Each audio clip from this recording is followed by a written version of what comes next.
Hello students. Now we gonna start our polity part 2 of January month. Relatively small session starting with the Western Journal Council. So recently a meeting of Western Journal Council has happened, presided over by Home Minister, right? It is under the aegis of Ministry of Home Affairs, obviously. That is why Home Minister is the chairman of it. So Western Council consists of the Western Journal Council consists of the Goa, Gujarat, Maharashtra and Union Territory of Daman, Diu and Dadra and Nagar Haveli. Now both of them are merged, right? Okay. So zonal council, what few things you need to remember. First of all, it is not a constitutional body, it is a statutory body. That means it was recognized under the State Reorganization Act 1956, when all the states were reorganized majorly based upon the linguistic basis, right? A lot of protest happened, few of the activists have died also. So finally a State Reorganization Act has came into being. And what you need to know from Journal Council perspective, that which are the states in the northern, especially which are the tricky ones. For example, Rajasthan comes into the northern, northwestern or north central, right? Few of the things is small details you need to keep in the central. Uttarakhand comes in central, not in northern. Okay, central UP you can see.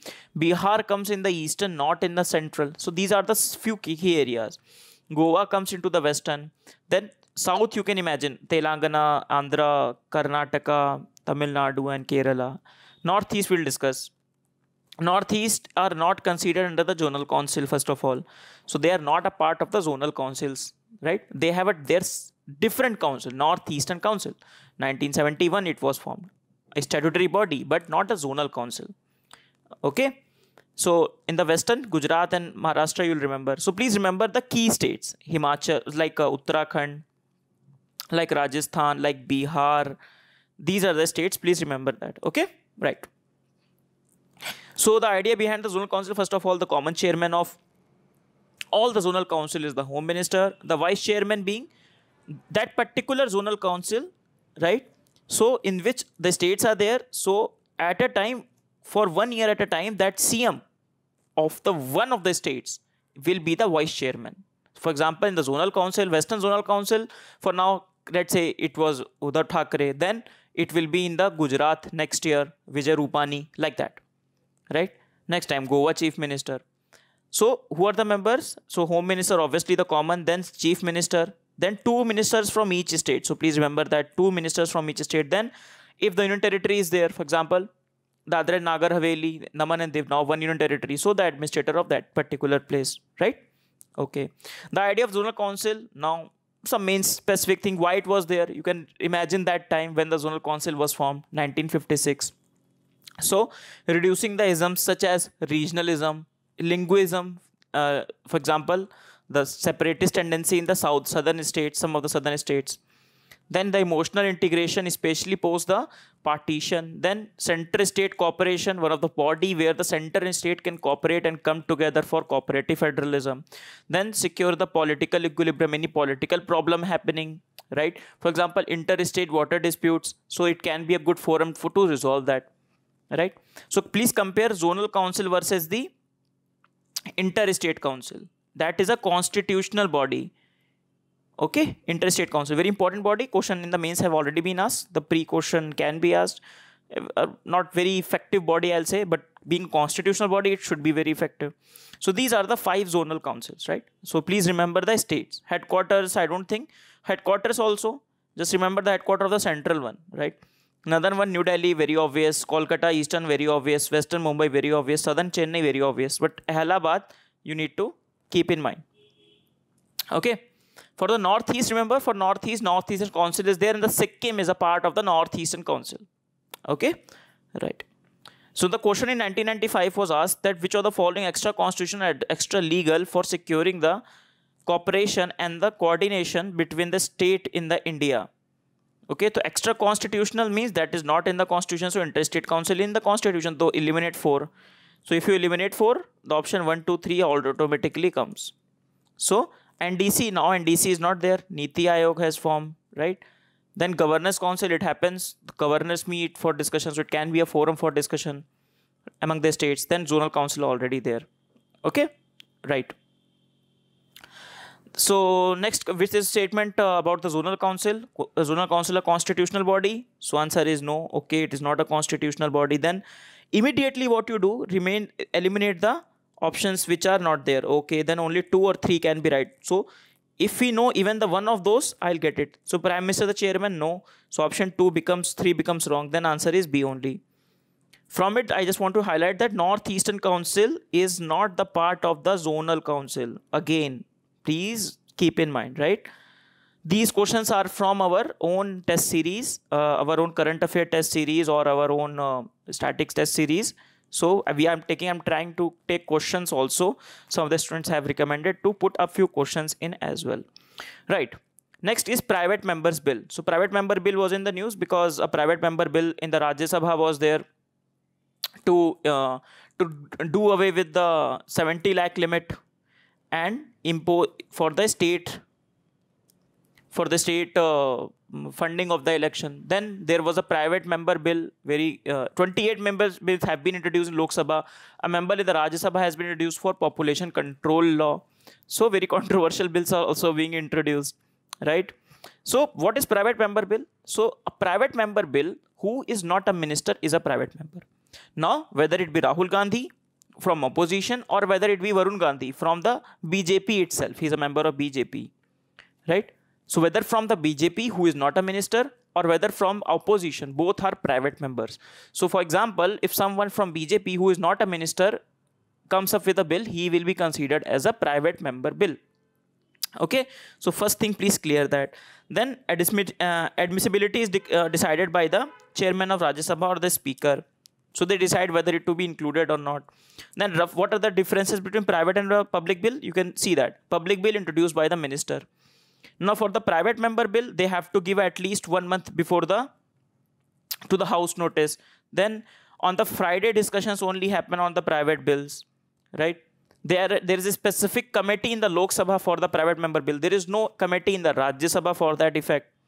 Okay, so please remember that. So for example, it is given 7-day notice, it is here, 1 month notice this there. Okay, so last time Shashi Tharoor comes up with very different private member bill. For example, one of the bill Shashi Tharoor has brought very significant bill was a transgender bill, right? In 2014, 2015 he brought it. Then government came up and the Shashi Tharoor withdrawn his bill and the government come up with his own public bill. So private bills, one of the problems with Indian democracy is private bills are not being passed. For example, last private bill was passed in 1970.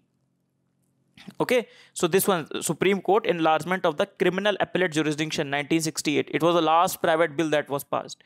So it goes to show how the private members are being, you can say, one of the indicators of the disempowerment of the private members, right? So private member bill, remember, can bring the Constitutional Amendment Act but cannot bring the money bills. So this point is important. Okay. As I was discussing the committee for the private member bill, so committee for the private member bill is there, but it is a special committee of the Lok Sabha only, consisting of the 15 member, does not have any member in the Rajya Sabha. Okay, right. Just 1 second. In the Rajya Sabha, that work is performed by the Business Advisory Committee. Okay, so just one more point on that front. Let's see one of the question in 2017. A question has been asked with respect to the Parliament of India. Consider the following statement. Private member bill is presented by the MP who is not elected but only nominated by the President of India. Not correct. Who is not elected? No, this is not that. So he can, if he is elected, then only he can also be a private member.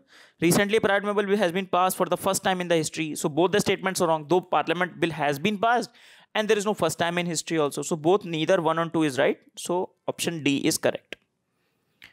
Next, we discuss fast track special course. So fast track course are in the news because Ministry of Law and Justice has set up fast track course. Now fast track course have not been set up for the first time. I think 11th Finance Commission recommended to set up some fast track course. They have allotted some sort of money also to set up some fast track court for obviously the pendency, reducing the pendency of the cases. Now in the context of POCSO, right? So recently amendment has come in the POCSO that if the rape if the crime is committed below the age of 12, then some sort of death penalty provision has come. And many of the POSCO case are pending, and that is why the government has been said that where there are more than 100 pending cases, we will appoint one fast track court. However, the problem is, one of the problem with the fast track court is that they are one of the slowest court. That's a dichotomy, I'll say. So they are even slow than the normal courts. They are not performing up to their as they are supposed to. Why is it so? Because a lack of infrastructure, lack of timing, lack of many problems of fast track court. So you can expect one question on the fast track court in our mains examination, right? Fast track court can become a very important topic for mains examination, right? Next we discuss 8th schedule. Now 8th schedule in the art and culture video, I think 2 videos back, art and culture video must have seen. Art and culture mein we have discussed the first topic, Tulu language. The demand of the Tulu language being included in the 8th schedule. So what is 8th schedule specifically? 8th schedule consists of the languages, official languages. So these are the 8th schedule. So 22 languages are there. Starting mein we have only 14 languages. Then few amendments came. Then 1967, 21st amendment, 71 amendment, 92 amendment. Now many of the students asked whether we should remember these amendments or not. I'll say not very important, but if you remember this, in polity, majority of the articles, if you cram by heart many of the amendments, it will give you so much, what we say, confidence that, okay, I remember it by heart. Because a very few things are there. And it will really help you in mains. If the question be not, if you quote the amendment bills, if you quote the judicial precedents, if you quote the judicial act cases, then you will get very good marks, right? So remember 21, then 71, then 92. So 71 plus 21, how much? 92 only. So you can remember like that also. So in 21 only Sindhi was added. In 71, these 3 languages are added: Konkani, Manipuri and Nepali. In 2003, Bodo, Dongri, Maithili and Santhali was included. So what you need to remember among the official languages itself. So first of all, remember Tulu is not here. So they give a question just like they have given one question on MSP. So no one expects you to know all the 23 crops that are in MSP. However, you need to apply your mind. So they can give option like Tulu, they give an option like Sanskrit. So they can give option like Urdu, which are the controversial ones, right? So remember, Urdu is here. Okay. Then Sanskrit is here. Nepali is here. So these are the few controversial ones. So please remember that. Okay. Nepali, Sanskrit, Urdu. So these are the few controversial ones. If the question will be framed, the question will be framed on these lines only. Okay. Right. Hindi is there. Hindi is obviously will be there. One of the official languages. Right. So this is being mentioned here also. Official languages. Now we discuss Article 3, along with that, just Article 351. So Article 351 talks about directives for the development of the Hindi language. However, it also says that without interfering into the other languages of India specified in the 8th schedule.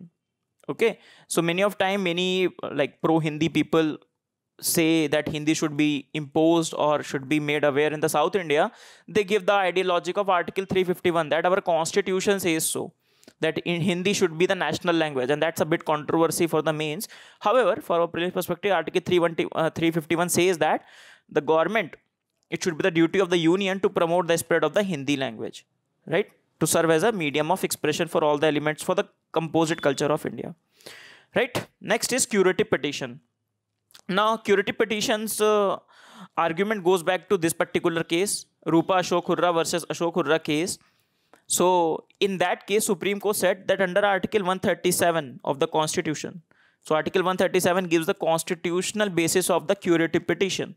So Article 137 of the Constitution says that the Supreme Court can review its own decisions. This is the Article 137. Review of the judgments of the order by Supreme Court. The Supreme Court, under its power of Article 137, has used the idea of curative petition. Now, why the idea has been introduced? For 2 purposes. To prevent the abuse of the power and to prevent the cross miscarriage of justice.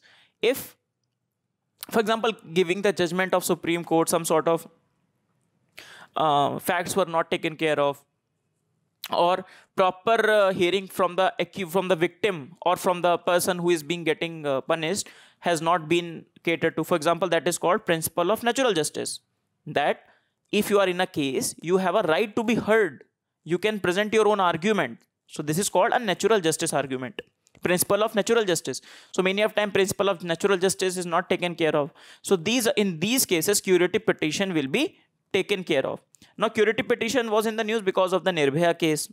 A lot of controversy was also there, a lot of delay was there on that behalf, right? Now some of the conditions for the curative petitions are there, right? So petitioner have to establish that there is a gross genuine violation of the principle of natural justice, that it was there. Then the petition will be sent to the three most senior judges along with the bench judge of the bench which has passed the judgment, which has given the judgment in the Supreme Court. Okay. So if the majority of the judges feel that it needs to be heard again, then the curative petition will be heard, and this need not to be heard in the open. It need not to be heard in the open also. Okay, right. And if it lacks merit, the case, then the petitioner can be fined also by the court. Okay, it need not to be heard in the open court unless specified directly. Okay, right. Next is special leave petition. So special leave petition is under Article 136. Now Supreme Court has appellate jurisdiction in the 4 cases in the civil. I think this must you have read in your static Supreme Court. Very important topic of Supreme Court, right? Supreme Court has appellate jurisdiction in the terms of constitutional matter, civil matter, criminal matter, and by special leave. Now by special leave means it is the power of the Supreme Court. It is a discretionary power. It's a discretionary power of the Supreme Court, right? It can grant in any judgment, right? It can take any judgment from anywhere in India. Okay? For any judgment, decree, sentence, order in any matter pending in any court. So it can take it up that this matter involves a question of the law, and it can take it as a special appeal within its jurisdiction. Okay? So appeal by the special leave, it is called. So Supreme Court can take these cases from any of the courts at any stage. However, just remember these courts should not be related to the armed forces. For example, something pending in the armed court will not be taken up by the Supreme Court or by the appeal of the special leave. Okay, if the question on the special leave will be asked, special leave petition, then there will be option on that. Okay. So this is special leave petition. In governance we have discussed something. I told you that we will discuss special leave petition, right? So remember these. Now this is, as we say, this is being exceptional and overriding power of the Supreme Court. In fact, the economic survey few years back, a question I think on this chapter, ease of doing justice. Please read this chapter. Ease of doing justice chapter has said, economic survey, that the acceptance of the SLP in India is very high. So it is said self-imposed burden by the Supreme Court. Self-imposed. They have compared it with the special leave petition acceptance rate of the Canada and US. They say in the Canada and US, the special leave petition acceptance rate is very less as compared to the Indian courts. It is special leave petition cases are increasing day by day. Supreme Court is overburdening itself. It is one of the causes of the delay in the cases, because Supreme Court is overburdening itself with the special leave petitions. So let us discuss this question. So with reference to the appellate jurisdiction, Supreme Court to grant special leave, consider the following statement is a discretionary power Supreme Court. Okay, fine. It is applicable in all the civil, constitutional, and the criminal matters. Yes, it can be granted against any court and tribunal. No, not the armed ones. So answer will be B. Okay, the third one will be wrong. So remember, not in the terms of the armed forces, military court. Next, we discuss National Company Law Appellate Tribunal or NCLAT. So why it is in the news? Because of the Tata case. This case, very famous case. 3 years back, Mr. Cyrus Mistry was taken out of the Tata group. Now he appealed in the. So firstly, it was said that okay, fine, his removal is fine. Then he appealed in NCLAT. Okay, then NCLAT has said no, this is wrong. So some of the key points they have said. They said that there is nothing concrete or nothing objective is to be said that why Mr. Mistry was removed, right? So it was a gross violation of the corporate governance. We don't have to go into what was the case and what happened there, but we need to remember with respect to NCLAT. Why? Because UPSC has been asking question on the different tribunals over the years, right? So they can ask you this particular tribunal first of all exists or not, then why it, over which what are the matters over which it has the authority, and especially if it is an appellate tribunal. Okay, so appeals have been to this thing. So first of all, NCLT is there, that is National Company Law Tribunal. So first of all, it takes up the case, it collects all the facts, it just like a tribunal. We have already discussed tribunal, right? So consisting of the judicial member and the technical member. So it takes all the cases, it takes into account, okay, what is happening, then it gives a judgment. So this gave a judgment in the favor of the Tata Group against the Cyrus Mistry, that okay, fine, you have removed them, that is fine. Then he appealed in the NCLAT. So there it's a National Company Law Appellate Tribunal, and there it gave the judgment in the favor of the Cyrus Mistry. Now let us discuss something about it. It was established in 2016, right? And it takes the cases against appeal from the NCLT. If any judgment has been given by the NCLT, then it takes up cases from the NCLT, then Insolvency and Bankruptcy Code and Competition Commission of India. So for example, Competition Commission of India has given some judgment or given some order. So if someone wants to challenge that, appeal that, then appeal will be done in this particular court. Getting my point? Similarly, in Insolvency and Bankruptcy Code is also the same. So if someone wants to challenge that, so challenge will be done in the NCLAT. Okay? It is established under the Companies Act 2013. Remember that. Actually, that was some Jan committee was there formed, and they have suggested that this should be done. The same thing is written. So challenge against the NCLT ruling, against the IBC ruling and CCI ruling. Competition Commission of India. So currently it comprises of the 9 members. The chairperson will be judge of the Supreme Court or Chief Justice of High Court, right? Prior approval of the Chief Justice of India. Then judicial members will be there, some technical members will be there. I don't think that members will be asked, just remember tribunal, normal tribunal thing. So some judicial member will be there, some tribunal, some technical members will be there. Okay, right? So yeah, so after NCLT has given its judgment, so after that, within 45 days, you have to appeal in NCLAT. So after that, NCLAT, you also not satisfied with NCLAT's judgment, then you can appeal in the Supreme Court within 60 days window.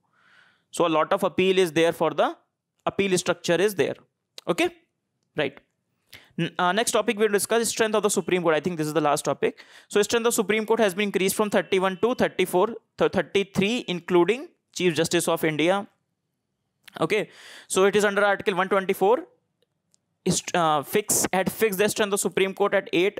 After that, Parliament has been given the power to increase the number of the judges if it seems necessary. Obviously, from 8 it has increased many of times. Currently 31 and now increased to 34. 33 plus 1. So please do not get confused. 30 to 33 means 30 plus 1 to 33 plus 1. Okay, the idea being to reduce the pendency of the cases, obviously. Right. So last time it was done in 2009.